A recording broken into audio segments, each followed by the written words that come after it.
The migrant crisis in New York City continues. Everywhere you go, you hear migrants this, migrants that. But who knows the truth and who knows the facts? In today's video, we're going to explore the details of the migrant crisis, and we're going to break down just exactly what's going on and what does the future of New York City look like. Let's get right into it. So the first thing that I want to talk about is the city's shelter system, which is so overwhelmed. Since the spring of 2022, over 100,000 migrants have arrived in New York City. The shelters that were originally designed to support a lot fewer people than that are now housing about 65,000 migrants out of a total of 120,000 individuals in their care. So this has led to the opening of more than 200 emergency sites, including tents and hotels. And so in response to this crisis, Mayor Eric Adams has had to make some tough decisions. Single adults in shelters now are facing a 60-day limit, and new arrivals are limited to just 30 days. So families with children are actually exempt from these limits. But many of these migrants, once they reach the end of their shelter stay, find themselves homeless in one of the world's most expensive cities. So now you have more and more migrants that are on the streets with nowhere to go and no way to provide for themselves and their families. Now let's take a look at this infographic that shows New York City's financial strain because of this migrant crisis. The financial strain is so enormous. The city has already spent over $2 billion managing this crisis, and is continuing to seek more support from the state and the federal governments.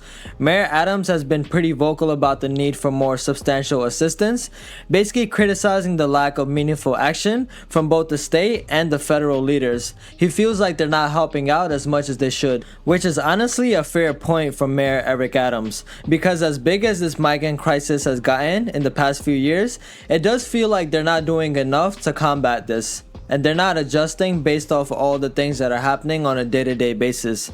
But one thing that I want to highlight is that the city council has stepped up as well, forming a new team to develop a comprehensive plan to address this whole migrant crisis. They're trying to highlight the need for coordinated efforts and different innovative solutions to support these migrants and alleviate the strain on the city's resources. But one thing that we can all agree on is that long-term solutions are essential. The city is pushing for expedited work authorizations and a national resettlement strategy. These measures are going to aim to better integrate migrants and distribute the responsibility more evenly across the country, basically reducing the immediate pressure on New York City's resources and their infrastructure. This crisis has also led to visible humanitarian issues. Migrants have been seen all over the place, from sleeping on the sidewalks to being just out roaming around the streets.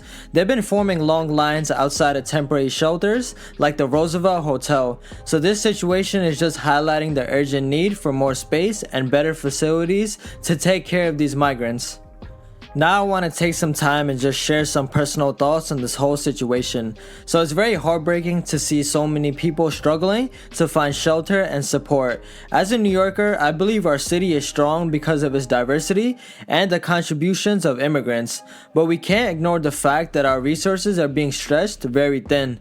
It's crucial for all levels of government to work together and find sustainable solutions. I've seen the incredible resilience of these migrants firsthand. Many of them are fleeing unimaginable conditions in their home countries, seeking safety and a chance at a better life. So it's essential that we approach this crisis with compassion and pragmatism. We need to find ways to support these individuals while also making sure that our city's infrastructure can handle the influx. But I want to hear from you guys. What do you guys think about this whole migrant crisis? Let me know in the comment section below. Don't forget to like, share, and subscribe for more NYC related content and news. Thank you guys for watching, and I'll catch you guys in the next one.